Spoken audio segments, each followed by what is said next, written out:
എനിക്കിനി സാറിനോട് ഒന്നും ഒളിപ്പിച്ച് വെക്കാൻ പറ്റില്ല. എനിക്ക് എല്ലാ കാര്യങ്ങളും സാറിനോട് തുറന്ന് പറയണം.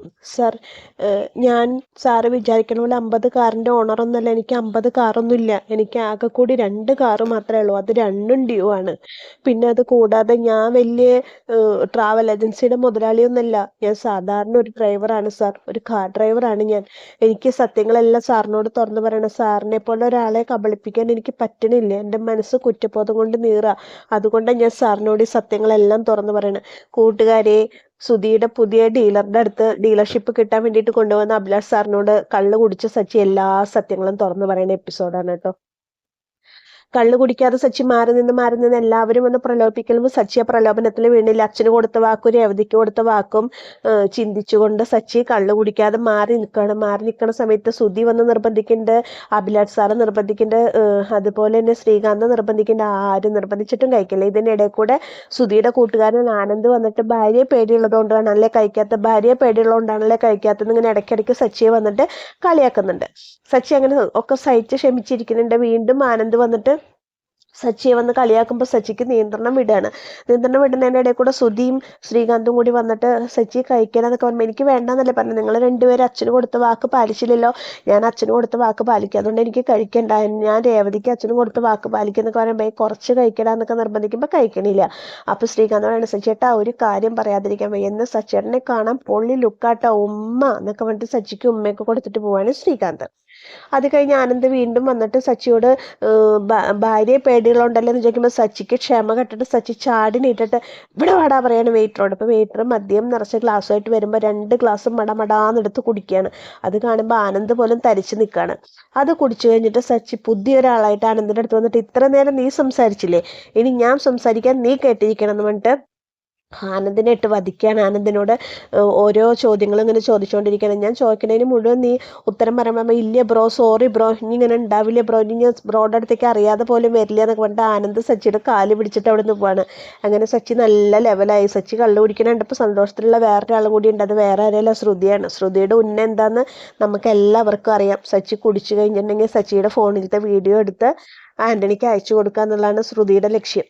അങ്ങനെ രേവതിയും വർഷയും കൂടിയിട്ട് ഇവരെ കൂട്ടാതെ ഭക്ഷണം കഴിക്കാതിരിക്കാനുള്ള അവരെയാണ് അവിടെ പിടിച്ചിരുത്താനുള്ള തന്ത്രപ്പാട് ഉണ്ടാക്കിയിട്ടുള്ള മീരയും അവിടെ നിൽക്കുന്നുണ്ട്. മീര അവർക്ക് ഫുഡ് കൊടുത്ത് കഴിക്കാൻ പറയുന്നുണ്ട്. പക്ഷെ രണ്ടുപേരും കഴിക്കുന്നില്ല. അപ്പോൾ വർഷ ചോദിക്കുന്നുണ്ട് രേവതിയോട്, എന്താ ചേച്ചി കഴിക്കാത്ത ചോദിക്കുമ്പോൾ ഒന്നുമില്ല, സച്ചേട്ടൻ കുടിക്കുമോ എന്നുള്ള പേടിയല്ല ചേച്ചിക്കുമ്പോൾ അങ്ങനെ പേടിയൊന്നുമില്ല, സച്ചേട്ടൻ എന്നോട് അച്ഛനോടും വാക്ക് തന്നിട്ട് കുടിക്കില്ല എന്ന്, അതുകൊണ്ട് എൻ്റെ സച്ചേട്ടൻ കുടിക്കില്ല എന്ന് രേവതി അഭിമാനത്തോടു കൂടി പറയുമ്പോൾ മറുവശത്ത് രേവതിയുടെ സച്ചേട്ടൻ അടിച്ച് പൂക്കുറ്റി അയക്കുകയാണെന്ന് രേവതി അറിയണില്ലല്ലോ.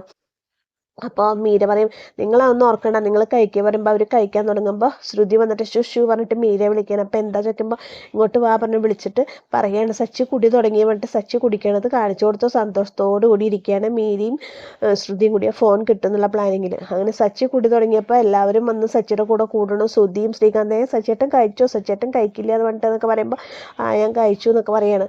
അപ്പോൾ ശ്രുതി എന്നിട്ടും എന്ന് പറയാണ്, ഗൈസ് ഇന്ന് നമുക്ക് എൻജോയ് ചെയ്യാനുള്ള രാത്രിയാണ് എന്നൊക്കെ പറഞ്ഞിട്ട് അടിപൊളി ഒരു പാട്ടാണ് പിന്നെ വരുന്നത്. ഏതാണെന്നറിയോ, ശാന്തമി രാത്രിയിൽ വാദ്യഘോഷാദികൾ കൊണ്ടുപോകാൻ എന്ന് പറഞ്ഞിട്ടുള്ള അടിപൊളി പാട്ട്. പാടണത് വേറെ ആരല്ല, നമ്മുടെ സച്ചി തന്നെയാണ്.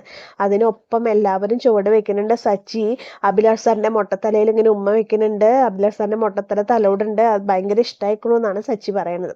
അപ്പോൾ ഇതൊക്കെ കണ്ടിട്ട് ശ്രുതി മീനും കൂടി നിൽക്കുന്നുണ്ട്. അപ്പോഴും ശ്രുതി പറയുന്നുണ്ട്, അവൻ്റെ അടുത്ത് നിന്ന് ഫോണൊന്നും കിട്ടണില്ലല്ലോ, ഇവർ മൂന്നാളും കൂടി ഇങ്ങനെ ഒരുമിച്ച് ആടിപ്പാടി നടന്നാൽ നമുക്ക് എങ്ങനെ ഫോൺ കിട്ടുക, എനിക്ക് തോന്നണില്ല അത് കിട്ടുന്നു എന്നൊക്കെ പറയാണ് ശ്രുതി നിരാശയോട് കൂടിയിട്ട്. അങ്ങനെ അത് കഴിഞ്ഞിട്ട് പിന്നെ സച്ചി കുറേ കുടിച്ച് ഫിറ്റായ സമയത്ത് സച്ചി വന്നിട്ട് അഭിലാഷ് സാറിനോട് പറയാണ്, സാറേ എനിക്കൊരു കാര്യം പറയാനുണ്ട്, എനിക്ക് തങ്കപ്പെട്ട സ്വഭാവമുള്ള സാറിനെ എനിക്ക് ചതിക്കാൻ മനസ്സ് വരുന്നില്ല, എനിക്ക് കുറ്റബോധം കൊണ്ട് എൻ്റെ മനസ്സ് നീറാൻ, ഞാൻ പറഞ്ഞോട്ടെ സാറ് ചോദിക്കുമ്പോൾ സുധി ഇങ്ങനെ ഞെട്ടണം. സുധി എന്താ സച്ചി മിണ്ടരുത് നീക്കി പറയണം എന്ന് പറഞ്ഞിട്ട് സുധീനെ തള്ളി മാറ്റിയിട്ട് സച്ചി പറയണം. അപ്പോൾ എന്താ സച്ചി പറയണം അഭിലാഷ് സാർ. അപ്പോൾ പറയും, സാറ് വിചാരിക്കണ പോലെ എനിക്ക് 50 കാറൊന്നും ഇല്ല, എനിക്ക് ആകെ 2 കാറേ ഉള്ളൂ, ആ 2 കാറും ഡ്യൂ ആണ് എന്നൊക്കെ പറയാണ്. അതുപോലെ സാറ് വിചാരിക്കുന്ന പോലെ എനിക്ക് ട്രാവൽ ഏജൻസി ഒന്നും ഇല്ല സാറേ, ഞാനൊരു സാധാരണ കാർ ഡ്രൈവറാന്നൊക്കെ പറയും. അപ്പോൾ സുധി, വേണ്ട സച്ചി വേണ്ട സാറേ, അവൻ കുടിച്ചു കഴിഞ്ഞ് എങ്ങനെ പരസ്പര ബന്ധമില്ലാണ്ട് വിളിച്ചു പറയും എന്നൊക്കെ പറയാണ് സുധി അഭിലാഷ് സാറിനോട്. അത് കഴിഞ്ഞിട്ട് ശ്രീകാന്തിനെ വിളിച്ചിട്ട് സച്ചി പറയണത് എന്താ ഇവ ഹോട്ടലിലത്തെ ഷെഫാണ്, അല്ലാണ്ട് ഇവന് 5 സ്റ്റാർ ഹോട്ടലൊന്നും ഇല്ല എന്നൊക്കെ പറയണം. അപ്പോൾ ശ്രീകാന്ത് ഇങ്ങനെ ആകെ അയ്യത്തറാന്നായിട്ട് നിൽക്കുകയാണ്. സുധീനെ ഡീലർഷിപ്പ് കിട്ടാൻ വേണ്ടിയിട്ടാണല്ലോ എല്ലാ കള്ളങ്ങളും പറയാൻ ഇവർ ഒന്നിച്ച് നിന്നത്. അപ്പോൾ സച്ചി ഇങ്ങനെ പറയുന്ന ഇവരാരും വിചാരിച്ചിട്ടില്ലല്ലോ. അപ്പോൾ സുധി ആകെ അമ്പരന്നിട്ട് ഇങ്ങനെ നിൽക്കുകയാണ് ശ്രീകാന്തും സുധിയൊക്കെ. അത് കഴിഞ്ഞിട്ട് സുധി പറയുന്നുണ്ട്, സച്ചി നീക്ക് വാ, നിനക്ക് ഭക്ഷണം കഴിക്കണം നോക്കുമ്പോൾ ഇല്ലേ ഞാൻ പറയട്ടെ സാറേ, സാറിനെ കണ്ടപ്പോൾ എനിക്ക് ഇതൊന്നും മറച്ചു വെക്കാൻ തോന്നിയില്ല സാറേ. ഞങ്ങൾ ഈ നാടകം മുഴുവൻ കളിച്ചത് ഇവന് ഡീലർഷിപ്പ് കിട്ടാൻ വേണ്ടിയിട്ട് ഇവൻ പറഞ്ഞിട്ടാ സാറേ ഞങ്ങൾ ഈ നാടകം മുഴുവൻ കളിച്ചത്.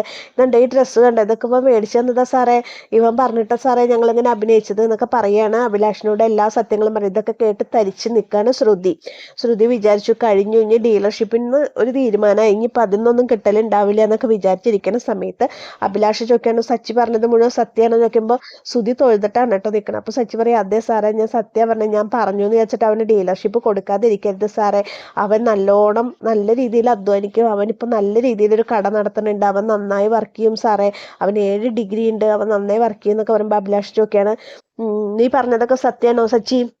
ഞാൻ പറഞ്ഞതൊക്കെ സത്യമാണ് സാറേ, നീ പറഞ്ഞതൊക്കെ സത്യം, നീ എന്തുകൊണ്ടാണ് നീ അത് പറഞ്ഞത്, നിൻ്റെ മനസ്സിൽ കള്ളത്തരങ്ങൾ ഇരിക്കാത്തതുകൊണ്ടാണ് നീ അത് തുറന്നു പറഞ്ഞത്, നിൻ്റെ മനസ്സിൽ കുറ്റബോധം വന്നത് എന്തുകൊണ്ടാണ്, നീ നിഷ്കളങ്കനായ ഒരു മനുഷ്യനായതുകൊണ്ടാണ്, എനിക്ക് നിന്നെ ഭയങ്കര ഇഷ്ടമായി സച്ചി.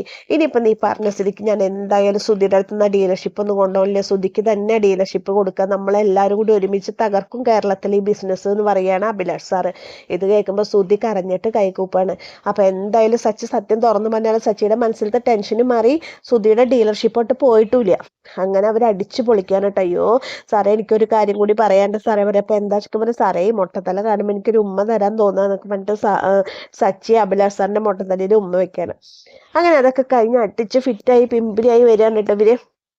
പിമ്പുരായിട്ട് വരുമ്പോൾ വർഷയുടെ അടുത്ത് വന്ന് ശ്രീകാന്ത് പൊന്നേ വർഷേ ചക്കരേ നിന്നെ ഞാനൊന്ന് എടുക്കട്ടെ എന്നൊക്കെ പറഞ്ഞിട്ട് ഇങ്ങനെ നിൽക്കുമ്പോൾ വർഷം പറഞ്ഞിട്ട് കുടിച്ച് മൂക്കറ്റം കുടിച്ച് വന്നേക്കൊക്കെ നിങ്ങൾ പോടാന്നൊക്കെ പറഞ്ഞിട്ട് ശ്രീകാന്തിനെ തട്ടുണ്ട്. പക്ഷെ ശ്രീകാന്ത് പോലില്ല, ഭയങ്കര റൊമാൻസിലാണ്. സുധിയാണെങ്കിലോ അടിച്ച് ഫിറ്റായിട്ട് സുധി ഇങ്ങനെ ചുമരുമ്പോൾ കയറാണ്. ഞാനിങ്ങനെ പറന്ന് പോകുന്നു പറഞ്ഞിട്ട് ഇങ്ങനെ ചുമരുമ്പിലേക്ക് കയറിക്കൊണ്ടിരിക്കുകയാണ് കേട്ടോ. അത് കഴിഞ്ഞ് ഇപ്പുറത്ത് രേവതി ഇങ്ങനെ സച്ചിനെ കത്തുകയാണ്. സച്ചിയെ കാണാനില്ല. സച്ചി ഇങ്ങനെ 4 കല്ല് വന്നിട്ട് എൻ്റെ പൊന്നേ രേവതി എന്നൊക്കെ പറഞ്ഞപ്പോൾ കുടിച്ചൂലേ, നിങ്ങളോട് കുടിക്കരുതെന്ന് അച്ഛനും ഞാനും പറഞ്ഞാലും നിൽക്കുമ്പോൾ ഞാൻ കുറച്ച് പിന്നെ ഒരു കാര്യം ഉണ്ടായി രേവതി, ഞാൻ കുടിച്ചിട്ട് എല്ലാ സത്യങ്ങളും സാറിനോട് തുറന്നു പറഞ്ഞു. അയ്യോ എന്നിട്ട് ഡീലർഷിപ്പ് പോയോ ചോദിക്കാൻ രേവതി.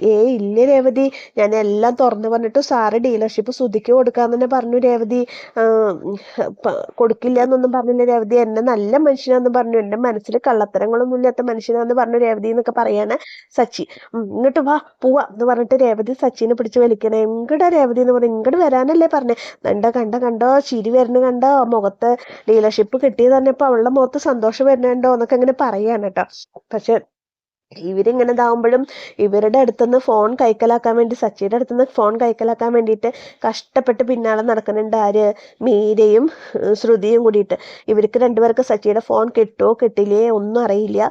ഇന്നത്തെ എപ്പിസോഡിൽ ആ ഫോൺ എടുക്കണതൊന്നും കാണിക്കണില്ല. അങ്ങനെ ഇവർ തമ്മിലുള്ള വെള്ളടിച്ച് വന്നിട്ടുള്ള ഭാര്യ ഭർത്താക്കന്മാർ തമ്മിലുള്ള റൊമാൻസാണ് ഇന്നത്തെ ഹൈലൈറ്റ് ആയിട്ട് നിൽക്കുന്നത്. അത് മാത്രമല്ല 2 പെഗ് അകത്തിരിക്കുന്നപ്പോൾ സച്ചിയുടെ മനസ്സിലത്തെ രഹസ്യങ്ങളെല്ലാം അഭിലാഷ് സാറിനോട് തുറന്നു പറഞ്ഞേക്കാണ്. അഭിലാഷ് സാർ അപ്പോൾ പറയുന്നുണ്ട് സുധിയോട്, സുധി നീ എപ്പോഴും സച്ചിയെ പോലെ ആവണം, സച്ചി നല്ലൊരു മനുഷ്യനെ നല്ലൊരു വ്യക്തിത്വത്തിനുടമേ, കുറേ കാലത്തിന് ശേഷമാണ് ഞാൻ ഇങ്ങനെ ഒരു നല്ല മനുഷ്യനെ കാണുന്നതെന്നൊക്കെ പറഞ്ഞിട്ട് അഭിലാഷ് സാർ നല്ലോണം സച്ചിനെ പുകഴ്ത്തുന്നുണ്ട് കേട്ടോ. അപ്പോൾ സച്ചിയുടെ നന്മ തിരിച്ചറിഞ്ഞ മനുഷ്യനാണ് അഭിലാഷ് സാർ കേട്ടോ. അപ്പോൾ അങ്ങനെ അവരുടെ ആ ഒരു കുഞ്ഞാഘോഷം മാത്രമാണ് ഇന്നത്തെ എപ്പിസോഡിൽ കൂടുതലായിട്ട് കാണിക്കുന്നത്, വേറെ സ്പെഷ്യലായിട്ടൊന്നും കാണിക്കണില്ല. അപ്പോൾ നിങ്ങൾക്ക് തോന്നുന്നുണ്ടോ സുധി ഈ ബിസിനസ്സിൽ വിജയിക്കുന്ന, സുധിക്ക് ബിസിനസ് സെറ്റ് ആവുമെന്ന് തോന്നുന്നുണ്ടോ? എന്താ നിങ്ങളുടെ അഭിപ്രായം? സുധി ഇതിൽ എന്തെങ്കിലും കള്ളം കാണിക്കുമെന്ന് തോന്നുന്നുണ്ടോ നിങ്ങൾക്ക്? എന്താ നിങ്ങളുടെ അഭിപ്രായങ്ങൾ വെച്ചാൽ നിങ്ങൾ വിലയേറിയ അഭിപ്രായങ്ങളൊക്കെ കമൻറ്റ് ബോക്സിൽ ഇടൂ കേട്ടോ. അപ്പോൾ നാളത്തെ എപ്പിസോഡായിട്ട് ഞാൻ വീണ്ടും വരാം. അപ്പോൾ എൻ്റെ കഥ കേട്ട് ഇഷ്ടപ്പെട്ട കൂട്ടുകാരെൻ്റെ ചാനലൊന്ന് ലൈക്ക് ചെയ്യുക, ഷെയർ ചെയ്യുക, സബ്സ്ക്രൈബ് ചെയ്യുക. അപ്പോൾ ഇതുവരെ സപ്പോർട്ട് ചെയ്ത എല്ലാവർക്കും നന്ദി. Thank you.